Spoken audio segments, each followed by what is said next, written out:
going to talk a lot about Willie Mays, and I can't wait to do so. I'm going to lead off here with Pat McAfee. Pat McAfee is the most polarizing, interesting thing to college game day maybe ever. Herb Street, great. And Herb Street's relationship with Lee Corso is fantastic. Herbie shoots you straight. Herbie gives it to you. Nobody's more informed. But McAfee became, let's just make a comparison, Charles Barkley. Right, he became the guy everybody watched on game day, and it elevated game day. And to Herbie's credit, and to others, they realized it. Look, Reese Davis, Kirk Herbstreit, Lee Corso, I don't know Desmond Howard, but I got to know the other three. Great dudes. In fact, Corso was dumb enough to come to my house to try to recruit me as a freshman in college to play football when I weighed about $180 and couldn't run or jump. He wanted to make me a free safety. The man was just insane. And when Herbie comes on our show, it's magic.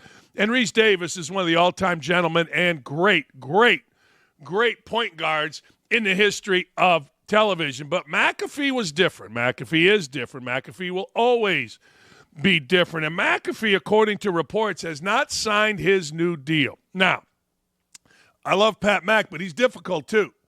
Pat Mack knows who he is, knows what he has, and knows what he's worth.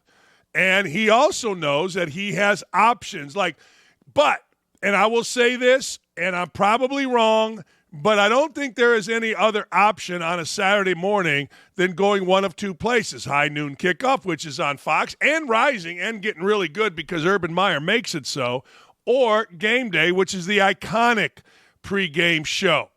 Well, Pat McAfee has not signed his new Game Day contract for the 2024 season.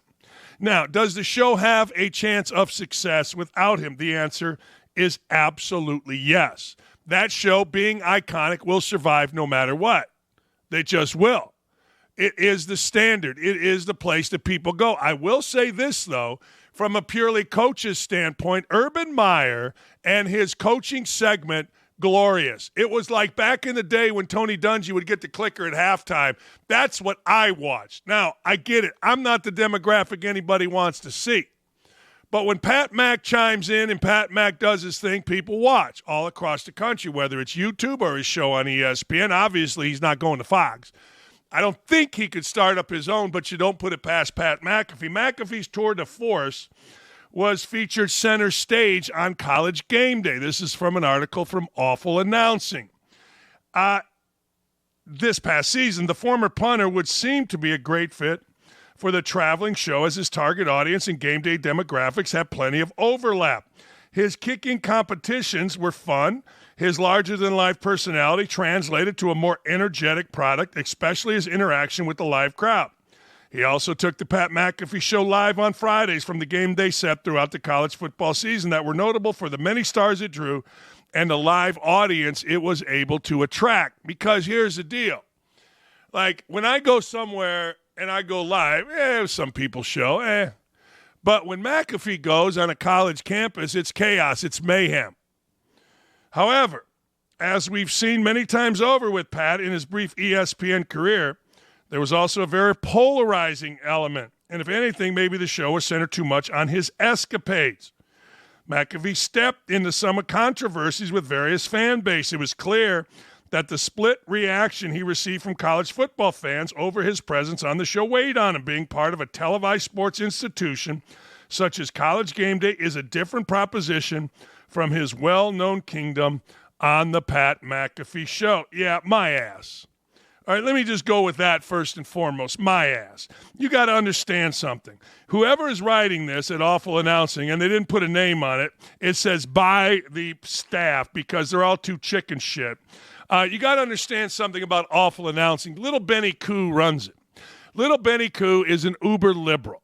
Little Benny Koo has it out for Pat McAfee, and all his little piece of shit writers have it out for McAfee because Pat McAfee interviews Aaron Rodgers, and Aaron Rodgers speaks on things that little liberals don't like. Aaron Rodgers and Pat McAfee think for themselves, and we all know that little liberals, particularly little Benny Koo and his little minions, they don't like it. They are liberal to the core. They are all in on illegal immigration. They are all in on everything that Joe Biden is selling, the crap that is going on in this country for some reason, and I'm not sure why. But little Benny Koo and his minions can't stand the fact that McAfee is popular. McAfee doesn't care about their little website, and McAfee has an anti-vaxxer on. They've written numerous articles about Pat McAfee and Aaron Rodgers, zero of which have been positive. Not understanding, of course, because they've never done it. When you start a show, you need to be, number one, interesting, number two, caring about the product, number three, get a guest on that takes the thing off. That's what we have today with Bob Costas and Johnny Bench. And Pat McAfee does that with Aaron Rodgers. So, kiss my ass, this article. You guys act like Pat McAfee can't take any heat. Pat McAfee takes heat every single day. Pat McAfee's just smarter than everybody. I'll give you an example of his intelligence. When ESPN came, and McAfee's, where the hell is McAfee's place? It's that way. When ESPN came into McAfee's place, they realized, wait a second, McAfee's equipment is better than ours. Let me say that again. McAfee's equipment in his Thunderdome in a little field, ex-church across from Old Oakland Golf Course, is better than ESPN's. Why? Because McAfee's smart. He's going to do things right. Is he difficult? Yeah, name me somebody uber successful that isn't difficult. I'll hang up and wait. Now, all of a sudden, Nick Saban is like this icon grandfather. Pain in the ass when he coached. At least my mentor, Bobby Knight, was always a pain in the prick. But the truth of the matter is McAfee's being smart here because he's always being smart, because he's always smarter than little Benny Koo or some douchebag that can't get another job other than the right for a far left-wing piece of shit website that's going to criticize anybody that doesn't think like them. I mean, let's just get that for what it's worth. McAfee doesn't give a rat's ass about fan bases liking him or disliking him. I've had discussions with him. He understands that when you delve into the world of college football, college basketball, hell, college baseball, softball, volleyball now, fan bases are going to parse every word that you say, and they're going to remember every word that you say. I did this once with Michigan State. I said, Cassius Winston is getting into shape. The coaches told me he's getting into better shape. You know what that became? Dakich said Cassius Winston is fat. How dare Dakich say Cassius Winston is fat when 3 months ago he lost his brother? That's what it morphs into, and Pat knows that. So stop with the penny ante bullshit, awful announcing, and understand this. McAfee has been, is, and will continue to be smarter than any human being has ever been in the media. He doesn't use race. He doesn't use fame. He uses talent, connections, and personality, period. He'll go back to GameDay when the deal for him and GameDay is right, period. Not when some douchebag writer on some douchebag website who's mad at him for having a guy like Aaron Rodgers on who they don't agree with writes an article about it. McAfee has shown himself to be smarter than anybody, and that ain't stopping anytime soon. Here's the deal. Willie Mays passed away yesterday. Full disclosure. When Willie Mays was at the end of his career, I was a kid. I was little, 10, 12 years old. You didn't have baseball on every night. We had the Cubs on, WGN, every day when they played. You didn't have 4 games on ESPN, 2 on TBS. We didn't have any of that. Wasn't even invented yet. That's how freaking old I am, people. But Willie Mays, everybody knew. Willie Mays, my father told me about. There was always this Willie Mays, Mickey Mantle. My father was one of the rare guys that liked them both. Willie Mays, he said, is the best all-around player in the history of baseball. Baseball will never see another like him. Mickey Mantle could have been, would have been, came very close to being, except injuries got him. It, back then, was actually possible to have an adult conversation about 2 baseball players, rivals, playing the same position center field, one black, one white. Yeah, there they are. It was actually possible, can you believe it, in this country to have a discussion that didn't morph into I like him because he's white, I dislike him because he's black, I like him because he's black, I dislike him because he's white. No, it was actually possible that people could respect greatness. And by every account, Willie Mays was great. Willie Mays was fast. Willie Mays had style. When I was a kid, there was a rumor. I'm going to ask Johnny Bench and Bob Costas later on if this is true. There was a rumor that when Willie Mays came up, instead of batting this way, he batted cross-handed. So we, as kids, would bat cross-handed every once in a while. And then the rumor was always, well, if you bat cross-handed and you swing, you're going to break your wrist. Now, I don't know where the hell that came from, but we were kids. We were basically Sandlot before Sandlot. And by the way, I was Squints. I was always trying to get the hot little lifeguard to come down and give Double D a little sugar. That's right. I was that kind of little perv. Maybe still am. You don't know. But anyway, back to Willie Mays. Willie Mays was fast. He was strong. He was quick. He was ahead of his time, and everybody that came up after him was then compared to Willie Mays. Eric Davis, most famously, he was a center fielder that came up with the Reds. 1990, they won a World's Championship. Eric Davis made a catch that lacerated his spleen or his kidney or something, and he had to be left in the hospital in Oakland, I believe it was.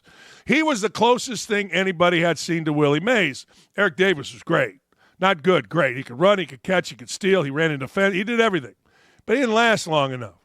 Willie Mays lasted long enough to hit 660 home runs in a day when ballparks were huge, in a day where the ball was mush.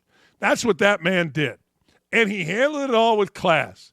I like a couple of things about Willie Mays. Did you know he once got suspended from being around baseball because he was a greeter at a casino? You know, those guys didn't make a ton of money. Nowadays, a guy plays baseball, and if you played as well as Willie Mays, you own the damn casino. Then you had to go work as a greeter. Hey, this is Willie Mays. Hey, this is Mickey Mantle. That's what you had to do. Times are different. But there isn't a single adult male with a penis alive that saw Willie Mays play that didn't say he was the best all-around baseball player in the history of baseball. Carried himself great at a time when African Americans obviously were being discriminated against openly, went to the war, went to the Army, did things that no baseball player would do now. Famous picture of he and Joe Louis with shirts off, I think, well, I know it was in the Army. I don't know if it was at the barracks. I have no idea. Ted Williams did the same thing. Guys back then were just built different. They were just built different. They did what was asked. They did it as hard as they could. They did it with pride. Rest in peace, Willie Mays, to say, hey, kid, I didn't know you. I didn't really see you, but I loved you. And I heard about you. And I'm sad that you've passed. And I cannot wait to talk to Bob Costas, who covered him, coming up, I believe, at 10:30, and Johnny Bench, who played against him, coming up at 9:40. Obligatory Caitlin Clark discussion. It is obligatory as she plays tonight, which means she has to, after the game, be a combination of Malcolm X, Martin Luther King, John F. Kennedy Jr., and, God forbid, Bill Clinton, because there's always a creeper hanging around. Always. People don't know how to act around Caitlin Clark. So tonight, Caitlin Clark at home takes on the Mystics. The Mystics are a bad team, but they've been close, and they've won 2 in a row. People will say, what's that little girl who keeps showing her stomach trying to be a star at ESPN? Andrea something. They're mid, she says. Oh, screw you. Anyway, Caitlin Clark's playing tonight. Did you know that CBS this weekend on Father's Day, on Sunday, at noon, had the highest WNBA audience in 23 years? At noon on Sunday, the most watched WNBA game by any network in 23 years, 2.252 million average viewers, up 225% versus last year's comparable game window. Game peaked nearly 3 million viewers. Paramount Plus delivered its most streamed WNBA game across households, minutes, and average minute audience. Now, I don't know what to tell you. You know, it's the most ridiculous conversation we have going. There are a couple things that I told you you're going to see, and one has already started. You're going to see that Angel Reese of the Chicago Sky have all these problems. Now she's not going to talk to the media. Good for her. That's good for her brand. The more she talks, the dumber she is. So good. Be like the mystery woman. Be like Greta Garbo. Look her up. I know you don't know who Greta Garbo is. I really don't either. But I do know that she was a mystery, beautiful woman that got more beautiful by not talking. There's a saying, I think Groucho Marx said it, better to be thought a fool than to open your mouth and remove all doubt. Every time Angel Reese opens her mouth, she's whining, bitching, and moaning. She's being petty. Good for Angel Reese to keep her mouth quiet. We told you this was coming. There's two things I told you were coming. One, Angel Reese was going to have to tell us again about mental problems, blah, blah, blah, blah, blah. And the other thing is coming. 3 to 5 years, and this has nothing to do with the other, but 3 to 5 years, we're going to hear about all these college athletes that blew their NIL money, and now they're sad and, quote, have mental problems. You watch. It's coming. All these clowns, you give them all this money. They don't make the NFL. They've lost it. People have taken it from them. They had to pay taxes on it. They didn't realize buying 6 Lamborghinis wasn't the smart thing. And then we're going to have to have sit-downs with Oprah, or what's that guy's name with the weird voice on Fox, Rinaldi, and we're going to have to hear about all their little problems. It's coming. The easiest prediction I made was Angel Reese having problems, and now she's not talking to the media. It give you a headache. It really will. I know we're not supposed to talk about, they're just young women. At what point do professional athletes get to be able to be talked about? Stop it. Yeah, this is a creepy story. This has always been a creepy story. I don't know if this ever won't be a creepy story. You remember the name Jerry Sandusky? Jerry Sandusky, probably at the time the most famous defensive coach in college football at Penn State with Joe Paterno. They were going to, those two, build a perfect society where everybody was doing great, everybody won championships, and everybody graduated and all this other happy horse bleep. Well, Jerry Sandusky currently is in jail for being a pedophile. Jerry Sandusky ran a thing for boys, a place that they could go. And apparently, according to the law anyway, Jerry Sandusky abused that position and sexually assaulted young boys over many, many years. Jerry Sandusky's wife was brought into it by one that said he was held in their basement screaming, and she heard it. She denies it. She stayed with Sandusky, and Sandusky is now speaking. He wants out at 80 years old, well, I would guess. I never, ever in my life thought about molesting anyone. I was accused of heinous crimes, which I never committed. My wife was my only partner in sex, and that was after marriage. I was in disbelief in terms of how this happened. Why were they saying things that were so inconsistent with what they had said before? I believe I was wrongly convicted by inconsistent, perjured testimony. You know, it's really amazing. I got a degree from Indiana. Thank God they just gave him out back then. Sandusky said he believed his accusers, who were vulnerable and susceptible, were inspired by money. You know, I read this whole article, and I don't have any sympathy for Jerry Sandusky. I don't know why I don't either. When you read it and you go through it, you're like, well, man, there are a lot of inconsistencies. There seems to be a lot of personal vendettas in this. There seems to be a lot of people with a little bit of hearsay here. But you know what? He had a chance to speak in front of his peers. I don't judge people often. But I got to tell you, man, this whole thing is icky to me. Honestly, he has 6 adopted kids. Only one of them say they were abused, and that's obviously one too many. And the others are standing by him. The one who said he was abused had all kind of problems with money and drugs and other things. I don't know. I know this. I know he's in jail. I know he's going to spend the rest of his life in jail. And what I believe, maybe you don't believe, but what I believe is that he will be fully vindicated if, in fact, he deserves to be fully vindicated when he's before his God. That's what I believe. You may not believe that. Good for you. I don't care. That's about the only thing that I can tell you. His wife has stood by him. His adopted kids have stood by him. People have recanted stories. People have been very inconsistent. I don't know. I know he had the opportunity in front of a jury. The jury said no. You're going to jail. I also know this. This was at a time, and there was such high drama in it, that, public pressure, and it went from the governor to the president of the university, Spanier, who went to jail. This thing's a mess. I'm going to follow it, and I'm anxious to see what's going to happen. But the bottom line is this. The dude is in jail. You got to have faith. And if I were him, my faith would not be in the legal system.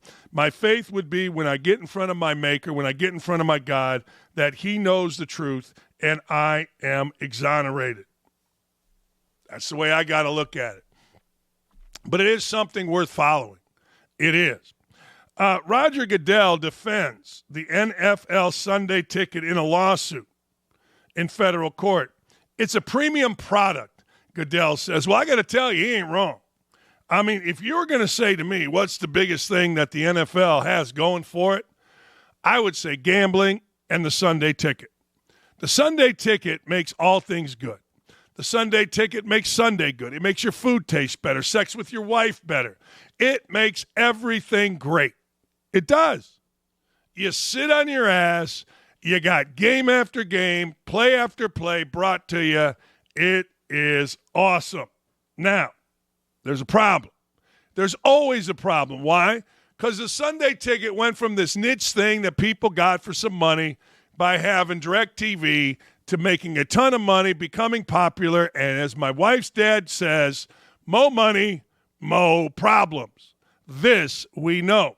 Here's Goodell. The commissioner spoke out in favor of the league's Sunday ticket package in federal court. There's a class action lawsuit against the product.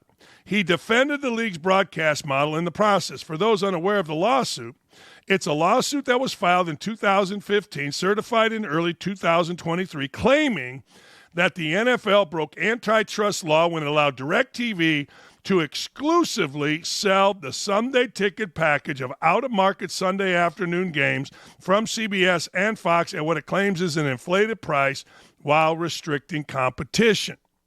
The league, who could potentially be liable, listen to this money, man, for $21 billion. That's $656.25 million for every team, has claimed that the product is a premium add-on for some fans and notes that all games for local teams are available on local broadcast networks, which is true. I get our local games. We've been clear throughout that this is a premium product, not just on pricing but quality. Fans make that choice whether they wanted it or not. I'm sure there were fans that said it was too costly. That was me. I didn't say it was too costly. I'm just like, And then I got it. Now I'm in love. We sing it from the mountaintops. We want to reach the broadest possible audience on free TV. I think we are very pro-consumer. Our partners have found ways to build our fan base. Well, he's right. But he's also wrong. I mean, Sunday ticket, I guess it's the market, right? It's free enterprise. It found its footing. It jacked its price. I'm old enough to remember 6, 7, 8 years ago, certainly before the pandemic, what did you pay for Netflix? I paid like $9. I remember when I got the email said it was going to $11 from $9, and I'm like, I don't even use this. I got rid of it. Wait a second. All of a sudden, the pandemic hit. I needed to see what in the hell was happening with the Tiger King. Are you kidding me? I had to get Netflix. I think at that time it went up to 13 or 15. I don't know. I don't get all these lawsuits. I'm not going to lie to you. The best way I can describe it to you is this. Teams and cities are mad that they're showing games out of their market, and they don't like it. Basically, in Indianapolis, we'll get the Bears and the Colts. Or the Bengals. Well, we won't get the Bengals. If the Colts are out, we won't get the Bengals. We'll get the Bears in the AFC, the Colts in the NFC. That's it, right? And then that's the 1 o'clock window, and then the national game on either CBS or Fox, and, of course, we'll get the NBC late-night game, and then Monday Night Football. It's a lot of football, but it's not enough. So we go and get the Sunday ticket. People are complaining. People are saying, wait a second. You're infringing on our market. Listen, here's what I say. More football. Give me the Sunday ticket. Give me Amazon Prime. Give me CBS, NBC. Hell, throw the W in there. Get freaking Live Golf and the NFL on it. I don't care.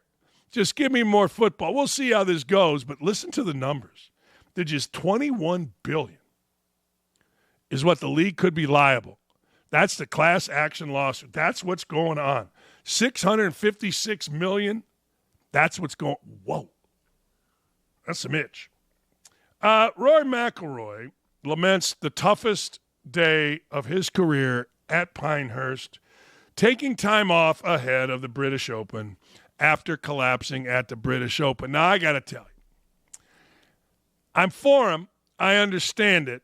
But man, oh man, best way to get back is get right back on that horse. Yeah, it was devastating. Yeah, it was crushing. Yeah, if you go to Hartford this week, you're going to have to hear about it. But so what? You're back on the horse. My father used to say, I don't give a damn what you do, but you're going to do something. Because it ain't good to just sit around and fret. Not sure he used the word fret. He used some other word, but think probably. Because when a Dakich thinks on his own time, oh, baby, bad stuff gets rattling around this brain. I mean bad stuff, bad thoughts. Not dangerous thoughts, just harmful thoughts. Anyway, were I Rory McIlroy's father, I would say, yo, get on the plane, go to Hartford, do a press conference, wipe your ass, and hit a golf ball. It's like this. When you lose a game, at least for me, as a coach in basketball, if you lose a game, the only elixir is not going home and boozing. It is not going home and watching the film 100 times. It's practice the next day. That gives you hope. That's what McIlroy, I wish, had done. I do. I'm not in his shoes. The easiest thing in the world to do is to tell somebody else what to do. But I've been 35, which is what McIlroy is. I've been 35 and lost in ways you cannot imagine. He hadn't been 60. I'm 61. He hadn't been 61, where you can look back with wisdom. Were I his father, I'd say, look, and I'd say it gently, nicely. Yeah, you got beat. Happens. You've also won tournaments on some bullshit. So get in the plane, get to Hartford, let's go.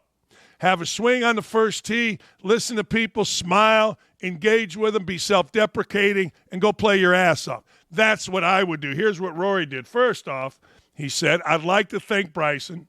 He's a worthy champ, exactly what professional golf needs right now. I think we can all agree on that. As I reflect on my week, I rue a few things over the course of the tournament. Mostly, of course, the 2 missed putts on 16 and 18 on the final day. But as I always try to do, I'll look at the positives of the week that far outweigh the negatives. Yeah, I made a couple mil. As I said at the start of the tournament, I feel closer to winning my next major championship than ever before. The one word that I would describe my career is as resilient. I've shown my resilience over and over in the last 17 years, and I will again. I'm going to take a few weeks away from the game, process everything, build myself back up for my defense of the Genesis, Scottish Open, and the Open at Royal Troon. See you in Scotland. Yeah, I'm with you. Yeah, I mean, it's brilliant.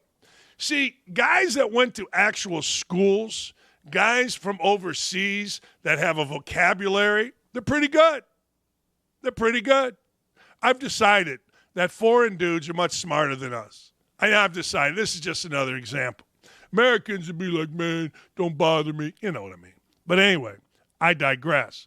So, long story short, Rory McIlroy, I wish he would go tee it up, make fun of himself. I turned the ball over with a minute 18 to go, up 1 to go to the Elite Eight. We ended up losing. Okay, so that's on a Saturday. We had spring break, whatever happened. On the Monday, a lot of people were in the Hyper. I show up in the Hyper. The Hyper is where everybody played basketball at Indiana. I show up, and I can tell the whole gym is looking at me, right? There's like 15 courts there, and everybody's looking at me, right? So I make fun of myself. I reenact it with a couple friends, and I know everybody's looking. And the entire place started laughing and clapping. And I became a hero. I became an icon. You turn a negative into a positive. Susie Rottencrotch won't date you. I used to tell my daughter's friends, hey, some boy breaks up with you, date his best friend. Yeah, that's right. You turn negatives into positives. And you don't do it by sitting at home building yourself back up, working on your swing or your brain. You go out there, you play again, and you have at it. Yeah, but maybe I'm wrong. Steve Sarkisian is the head coach at Texas. Steve Sarkisian sat down with Joel Klatt. Joel Klatt's like the most serious guy. Joel Klatt's trying so hard. I love Joel Klatt. He's trying so hard. Actually, to get him on this show, you got to go through his team. Joel Klatt's got a team? Anyway, he's discussing, Sarkisian is, his recruiting philosophy when it comes to NIL. His comments are actually a breath of fresh air in a crazy world. I don't know if I believe his comments, but here they are. Here's Sarkisian talking about who gets to play, who doesn't get to play in the world of NIL. Well, I think this. I think, one, why did you choose to come to Texas? Right? And there's a formula to that. If you lead with NIL to get a young man to come to your school, then that's why he came there. Then a year from now, what's he going to ask about first? NIL. And so our kind of perspective on this and our approach to this is we've got an amazing product here. The history and tradition of Texas football is second to none. The education, the quality of education at UT is incredible. The coaching staff we have, the development of our players, the trajectory of what we've done from year 1 to year 2 to year 3 of our program, the city of Austin, all these things that we're talking about, that's why I want you to come to the University of Texas. NIL doesn't come up. That should be the last reason to choose to go to a school, whether it's Texas or any other school. Because if you take players predicated off of NIL, that you want them so bad that you're willing to go to whatever length and whatever degree to get that kid from an NIL perspective, of course that's what he's going to talk about the very next year when you bring him into your office. And so we try to create a culture that is a little bit different that way. I think we've got a healthy NIL program here. Our Texas One Fund is fantastic. But I got a lot of players that could probably go to another school and make more money. But I think we've created a culture that they like being part of. They get treated really well. They feel like they're getting developed on and off the field. They've got a brotherhood with their teammates in that locker room that they succeed with. And we talk to that stuff and we work to that stuff. And I'll tell you this, you don't play more because you have more NIL here. And I think we make that very clear as well. The best players play that give us the best chance to be successful as a team, that do things the right way on and off the field. And he's full of shit. I mean, I got a video right here. This is the video right here of what Sarkisian does on recruiting trips. You're going to see it. He walks recruits past Lamborghinis as they come into the facility. He's full of shit. I mean, look, Sarkisian is one of those guys that got a second chance for whatever the reason. Because he sits there and he looks earnest at Joel Klatt. And Joel Klatt looks earnest in his little frat boy look. And they have a nice chat about, the NIL and come here for the education. Steve Sarkisian couldn't tell you one major at Texas. They will literally walk kids past Lamborghinis to the entrance of the freaking training facility, of the entrance to the football building. It's the first thing kids see. And this guy's sitting there telling all of us about, the last thing should be NIL. Well, then the last thing you should show them should be NIL. Stop the bullshit. Like, look, I get it. You got to say it. You got to say it, and Joe Klatt goes on his little tour, and Joe Klatt's going to sit there and be so serious and hope everybody takes some guy you never heard of, serious Joe Klatt, and some guy that got a second chance, and he's making millions, and he doesn't give a rat's ass what he says as long as it sounds good to donors, as long as it sounds good to his president, his athletic director, and the board of trustees.